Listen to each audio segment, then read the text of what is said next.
Ma'am sometimes I feel के कायदे तो होते हैं पर हमें अवेयरनेस नहीं होता है और बहुत बार ऐसे भी होता है कि आवाज़ नहीं उठाई जाती है। मतलब कई बार ऐसे होता है कि वो पर्टिकुलर लड़की या औरत आवाज़ नहीं उठा रही है, पर अगर दूसरे भी उसको थोड़ा-सा सपोर्ट करे, थोड़ा-सा हेल्प करे, तो भी बहुत सारी चीज़ें आसान हो सकती हैं। जैसे कि कहीं आपके पड़ोस में कुछ हो रहा है, डोमेस्टिक वायलेंस हो रहा है और अगर आप आवाज़ उठाएँ और आप अगर उनको जाके बोले कि देखो मैं पुलिस को बुलाऊँगा, तो शायद उन पे इमीडिएट कंट्रोल आता है। तो वो चीज़ें वो नहीं करते हैं। I can share you one incidence about it कि मेरी ही एक एवरएम टीम से ही एक स्टाफ थी और उसे घर में असॉल्ट हुआ था। तो नेक्स्ट डे मैंने पूछा कि क्या हुआ है तुम्हें? तो उसने हाइड करने की कोशिश की, उसने बताया नहीं कि मुझे क्या हुआ है। नेक्स्ट डे और ज़्यादा हुआ तो वो घर छोड़ के भाग गई। उसने मुझे कॉल किया कि मेरे साथ ऐसे-ऐसे हुआ है। उसके बाद उसके हस्बैंड ने मुझे भी बताया, आई सेड कि I am there with you always. ये किसी का अपने साथ होना कि मैं तुम्हारे साथ हूँ, ये एक सेंटेंस भी बहुत ज़्यादा डिफरेंस लाता है हर एक वुमन की लाइफ में, रादर वुमन, मैन, वुमन सबकी लाइफ में। तो मैंने कहा था कि मैं तुम्हारे साथ हूँ, पर जब नेक्स्ट डे उसका हस्बैंड आया, उसने मुझे भी समझाया कि नहीं एवरीथिंग इज़ फाइन, अभी मैं ऐसे कुछ नहीं करूँगा, और वो वापस गए दोनों भी। और नेक्स्ट डे वो जॉब पे नहीं आई। तो मैंने जब कॉल किया तब उनका ये आंसर था कि वो आज से जॉब पे नहीं आएगी और वो मुझे उससे बात तक नहीं करने के लिए दे रहे थे। उस वक़्त मैंने उनसे इतना ही कहा कि ठीक है, अगर वो आज जॉब पे नहीं आती है और अगर आप मुझे उससे बात नहीं करने दे रहे हो, तो इसका मतलब मुझे पता नहीं कि उसके साथ क्या हो रहा है। तो वो सो गई है, ये उनका आंसर था कि वो सो गई है, तो बात नहीं करेगी। तब मैंने इतना ही कहा उनको कि कोई बात नहीं, एक 10 मिनट में वहाँ पे लेडी पुलिस आएगी, वो उनके फ़ोन से आप मेरी उनसे बात करवा दीजिए। ये इतना सेंटेंस सुनने पे वो इतने हड़बड़ा गए कि उन्होंने उसको झट से बुलाया, मुझसे बात करवाई and I was very sure कि ये फ़ोन जो रहेगा वो स्पीकर पे रहेगा। तो मैंने उसको इतना ही कहा कि देखो मैं तुम्हारे साथ हूँ, अगर तुम्हारे साथ कुछ भी होता है इमीडिएट वहाँ पे पुलिस आएगी और मैं किसी को नहीं छोड़ूंगी।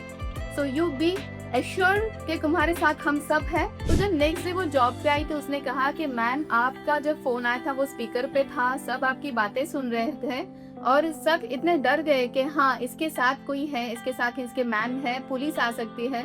सो जो भी उनका स्ट्रॉन्ग स्टैंड था, जो भी उसके बारे में कि ऐसे नहीं होगा, वैसे नहीं होगा, जो भी चिल्ला रहे थे या उसको जो डोमेस्टिक वायलेंस हो रहा था वो स्टॉप हुआ। उसको नेक्स्ट डे जॉब भी दिया उन लोगों ने। तो आई समहाउ आई फील कि हमारी एक आवाज़, हमारा एक स्टैंड किसी की तरफ कि मैं तुम्हारे साथ हूँ, ये भी बहुत बड़ा चेंज ला सकता है, बदलाव ला सकता है।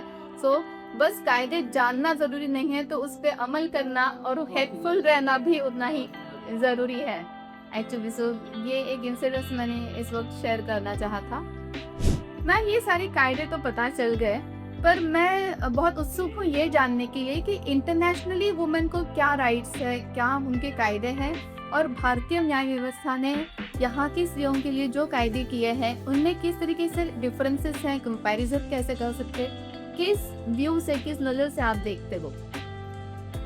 मैं तो कहूँगी कि कायदे हमारे इंडिया में ज़्यादा अच्छे हैं या फिर हैं। गुड। अवेयरनेस वहाँ अब्रॉड में ज़्यादा है कि छोटे छोटे खुद के राइट्स वो झट से इम्प्लीमेंट करने वो आगे आते हैं। और हमारे यहाँ इंडियन वुमेन की ये टेंडेंसी है कि उसके राइट्स कभी कभी उसको पता रहते हैं लेकिन वो चुप हो जाती है क्योंकि पता नहीं, वो फैमिली की वजह से या फिर समाज की वजह से। लेकिन हमारे इंडिया में बहुत सारे ऐसे राइट्स हैं जो अब्रॉड में नहीं हैं। जैसे कि जैसे कि मैं बताती हूँ कि हमारे इंडिया में ऐसा there is no any law या फिर हम लोगों पे कोई रिस्ट्रिक्शन नहीं है कि हम लोग कैसे कपड़े पहने, there is no any restriction. लेकिन जो some of the Muslim countries वहाँ पे जैसे कि सऊदी, नॉर्थ कोरिया, वहाँ पे आप स्लैक्स नहीं पहन सकते, टाइट कपड़े नहीं पहन सकते। यहाँ हमारे यहाँ ऐसा कुछ नहीं है। तो ये हमारे इंडिया में along with the constitutional rights, along with the laws, ये बाकी का जो है हमको बहुत फ्रीडम दिया है। जैसे कि मैंने पहले बताया कि इक्वल पे भी है। Some of the countries there is no equal pay. कि मेल और फीमेल में थोड़ा बहुत डिफरेंस करते हैं। तो मैं तो कहूँगी कि as far as the rights to women is concern, India is the best. और इंडिया में हम लोगों को काफ़ी फ्रीडम है और हम लोग काफ़ी यहाँ खुश। वाओ, दैट्स, ये सुन के मुझे बहुत अच्छा लगा। आई फील के बाबा साहब अम्बेडकर को हम सब बहुत ज़्यादा थैंकफुल और ग्रेटफुल होने चाहिए कि उन्होंने इतने अच्छे न्याय व्यवस्था तैयार की है, इतने अच्छे राइट्स दिए हैं वुमेन के लिए। मुझे लगता है कि इवन वोटिंग का राइट के लिए भी इंटरनेशनली उनको आंदोलन करना पड़ा, बहुत झगड़ना पड़ा, तब औरतों को वोटिंग का राइट मिला है। पर यहाँ हमें बाबा साहब अम्बेडकर की वजह से वोटिंग के भी राइट्स है, तो वुमेन के लिए काफ़ी अच्छे राइट्स है। We are, I feel somehow we are blessed that we are in India, right. अब हम लोग एंड की तरफ आते हैं, जिसमें मैं पूछना चाहूँगी कि ये जो लॉज है, ये जो राइट्स है, तो इनका समाज पे क्या है इम्पैक्ट है, पॉजिटिवली नेगेटिवली? आपको क्या लगता है कि कितना सुधार आया है? मैंने जितने केसेस चलाए हैं 25 इयर्स में, तो आज तक का मैं बताऊंगी, आज का इतना मुझे नहीं लगता है कि 100% इम्पैक्ट हुआ है पॉजिटिवली। जो हो रहा है, कुछ बातें पहले से हो रही है, वो अभी भी हो रही है। जैसे कि डाउरी प्रोहिबिशन एक्ट है, किसी लड़की की शादी के वक्त उसके माँ बाप से डाउरी नहीं लेना है, तो अभी भी ली जाती है। और उस लड़की को असॉल्ट किया जाता है, हरेस किया जाता है। फिर चाइल्ड मैरिज, अभी भी चाइल्ड मैरिज बहुत सारी जगह पे चालू है कि छोटी छोटी लड़कियों की शादी हो जाती है। और फिर ऐसे छोटी छोटी बातें जो है वो अभी भी हो रही है। या फिर जैसे कि cruelty, not to have the cruelty to women, married women, वो भी अभी भी चालू है कि क्रूएल्टी हो रही है बहुत सारी ग्राउंड पे। तो ये जो हम लोग वुमन एम्पावरमेंट के बारे में बोल रहे हैं, वो उस और ये कायदे, उसका इम्पैक्ट इतना पॉजिटिवली नहीं हो रहा है जितना होना चाहिए। तो अगले का बहुत सारे साल में हो जाएगा 100%, लेकिन अभी भी 100% नहीं है।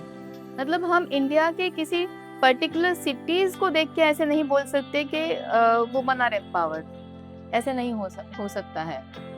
पूरी तरह से अगर हम लोग देखें 100%, तो काफ़ी रूरल एरियाज, या फिर मैं तो एक चीज़ बताना चाहती हूँ कि काफ़ी सारे केसेस बाहर नहीं आ रहे हैं, पर ये जो डोमेस्टिक वायलेंस, डाउरी, ये सारी जो चीज़ें हैं वो सिटी में भी हो रही है, पर सामने नहीं आ रही है। सो नॉट नेसेसरी कि बहुत एजुकेटेड वुमन है तो वो ये सारी चीज़ें नहीं सह रही हैं, ऐसे नहीं होता है।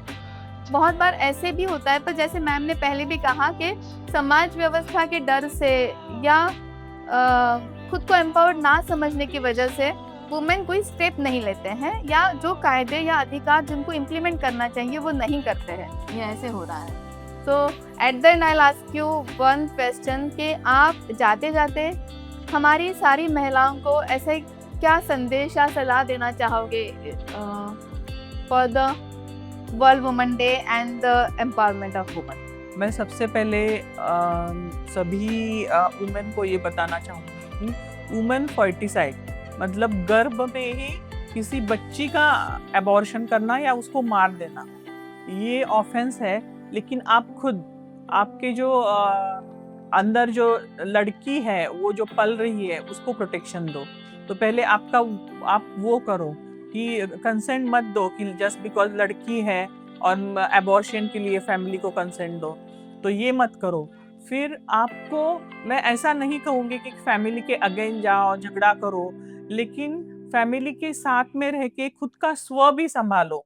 अगर और आपके बच्चे जो है, ज़्यादातर मैं बेटियों के बारे में बताऊंगी कि उसको खुद के पैरों पे खड़ा रहना सिखाओ, उसको एजुकेशन दे दो। हो सकता है कि आप एजुकेटेड ना हो, किसी वजह से आपको एजुकेशन ना मिले, लेकिन फैमिली के साथ थोड़ा बहुत आर्ग्यू भी करना पड़े उसके लिए, तो भी उसको एजुकेशन दो। जब तक वो खुद के पैर पे खड़ी नहीं होती तब तक उसकी शादी मत दो, और उसको स्वाभिमान से जीना सिखाओ, डिग्निफाइड लाइफ। और आप भी अपनी लाइफ उतनी ही अच्छी और डिग्निफाइड जियो। That's great. ये सुनने के लिए ही इतना अच्छा लगा। We are so happy and we are so lucky कि आज मैम यहाँ पे आए और हम लोगों को काफ़ी सिंपल लैंग्वेज में इतने सारे लॉज के बारे में बताया, अधिकारों के बारे में बताया। सच में वुमेन एम्पावरमेंट के लिए क्या स्टेप्स लेने चाहिए और किस तरीके से सबको अपनी आवाज़ उठानी कितना ज़रूरी है, इस बारे में मैम ने हमें पूरा नॉलेज दिया। So I am really very very thankful. एवरेन टीम की तरफ से भी I am really very much thankful. At the same time जितने भी हमारे देखने वाले हैं, ये शो चाहने वाले हैं, ये पॉडकास्ट, उन सब की तरफ से आई am really thankful. And I am also very much thankful to Dr. Gauri and the team of Dr. Gauri कि ये जो मुझे बताना था, they had given me the chance on a Women's Day to communicate all these thoughts to you. So thank you so much, and again very very happy International Women's Day. Thank you. Thank you to all. और अगर आपको ये podcast अच्छा लगा है तो आप ज़्यादा से ज़्यादा औरतों के पास या और ज़्यादा से ज़्यादा फैमिलीज़ के पास ये पॉडकास्ट पहुंचाइए, अपने फ्रेंड्स में पहुंचाइए, ताकि सारी औरतों को ये पता चले कि उनके बेसिक राइट्स क्या है, उनके क्या लॉज है हमारे कंट्री में, और ज़्यादा से ज़्यादा वुमेन एम्पावरमेंट की तरफ से और एक स्टेप आपकी तरफ से भी आप ले सको। Thank you very much.